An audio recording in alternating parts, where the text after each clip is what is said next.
আউলিয়া কেরামের মধ্যে আছে, ইমাম আজমের মধ্যে আছে, ইমাম শাফির মধ্যে আছে, ইমাম হাম্বলের মধ্যে আছে, ইমাম মালিকের মধ্যে আছে, সিদ্দিক আকবরের মধ্যে আছে, গৌস পাকের মধ্যে আছে, গরিবে নামাজের মধ্যে আছে, নিজামউদ্দিন মেহবুবিল্লাহির মধ্যে আছে।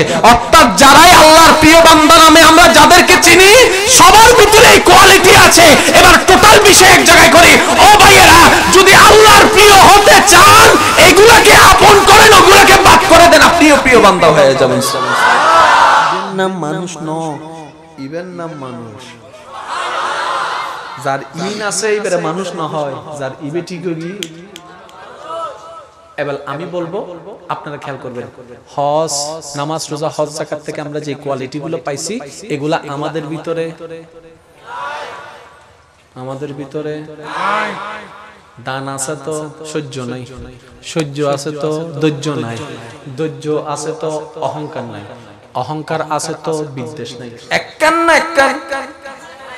এবার এই জিনিসগুলা পরিপূর্ণভাবে আমাদের কারো ভিতরে, কিন্তু আপনি দেখেন এই প্রত্যেকটা জিনিস সিদ্দিক আকবরের ভিতরে আছে, ওমর ফারুকের ভিতরে আছে, ওসমান গনির মধ্যে আছে, মৌলা আলীর মধ্যে আছে, হাসান ও হুসাইনের মধ্যে আছে, মা ফাতিমাতুজ জোহরার মধ্যে আছে, সাহাবায়ে কেরামের মধ্যে আছে, তাবিঈনের মধ্যে আছে, তবে তাবিঈনের মধ্যে আছে, আউলিয়া কেরামের মধ্যে আছে, ইমাম আজমের মধ্যে আছে, ইমাম শাফির মধ্যে আছে, ইমাম হাম্বলের মধ্যে আছে, ইমাম মালিকের মধ্যে আছে, সিদ্দিক আকবরের মধ্যে আছে, গৌস পাকের মধ্যে আছে, গরিবে নামাজের মধ্যে আছে, নিজামউদ্দিন মেহবুবিল্লাহির মধ্যে আছে। অর্থাৎ যারাই আল্লাহর প্রিয় বান্দা নামে আমরা যাদেরকে চিনি সবার ভিতরে এই কোয়ালিটি আছে। এবার টোটাল বিষয় এক জায়গায় করি। ও ভাইয়েরা, যদি আল্লাহর প্রিয় হতে চান এগুলাকে আপন করেন, ওগুলাকে বাদ করে দেন, আপনিও প্রিয় বান্দা হয়ে যাবেন। আল্লাহু আকবার। উচ্চ আওয়াজে একবার বলেন সুবহানাল্লাহ। কঠিন কিছুই না, সব সহজ। সব জোরে বলেন না সব। আমার মুরব্বির, আপনার বয়স কত হবে দাদা? 70। কত দাদার বয়স? তার মানে উনি অনেক কিছু দেখেছে, অনেক কিছু দেখেছে, অনেক পুকুর জমি ভরাট হয়ে ঘরবান্ত দেখেছে। অভিজ্ঞতা আমাদের চাইতে অনেক বেশি।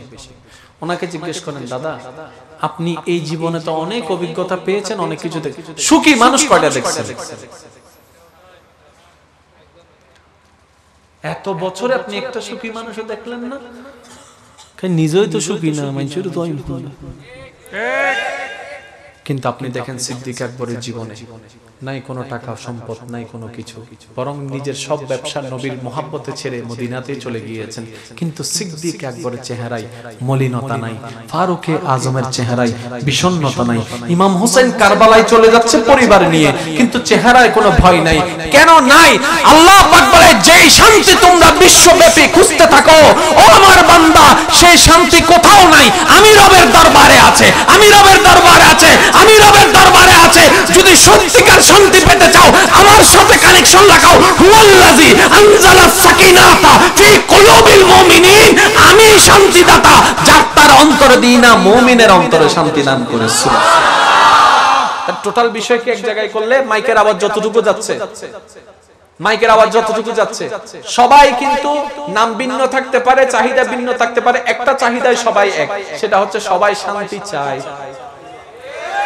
সবাই শান্তি, বড় ছোট ধনী গরিব কালা ফর্সা সবাই শান্তি, আর শান্তিদাতা। এবার এই আপনি যদি সেই শান্তি চেয়ে থাকেন, দ্বিতীয় কোনো অপশন নাই, একটাই অপশন, সেটা হচ্ছে রবের সাথে আপনার ডিসকানেক্ট ওয়ালা সম্পর্ককে আবার পুনরায় কানেক্ট করতে হবে। ওই ডিসকানেক্ট ওয়ালা সম্পর্ককে কানেক্ট করানোর জন্যই আল্লাহ মূলত নবী রাহমাতুল লিল আলামিনকে দুনিয়াতে পাঠিয়েছেন। সুবহানাল্লাহ। আর সেই নবী দুনিয়া থেকে যাওয়ার আগে দায়িত্বটা সাহাবাকে দিয়ে গিয়েছেন, সাহাবারা যাওয়ার আগে তাবিনকে দিয়ে গিয়েছেন, তাবিনরা যাওয়ার আগে তবে তাবিনকে দিয়ে গিয়েছেন, তবে তাবিনরা যাওয়ার আগে কিয়ামত পর্যন্ত ওলিদের কাছে সেই দায়িত্বটাই থাকবে। সুবহানাল্লাহ। আফসোস আমাদের জন্য, আমরা ওলি না, আমি কাকে বলে সেটাই চিনলাম না।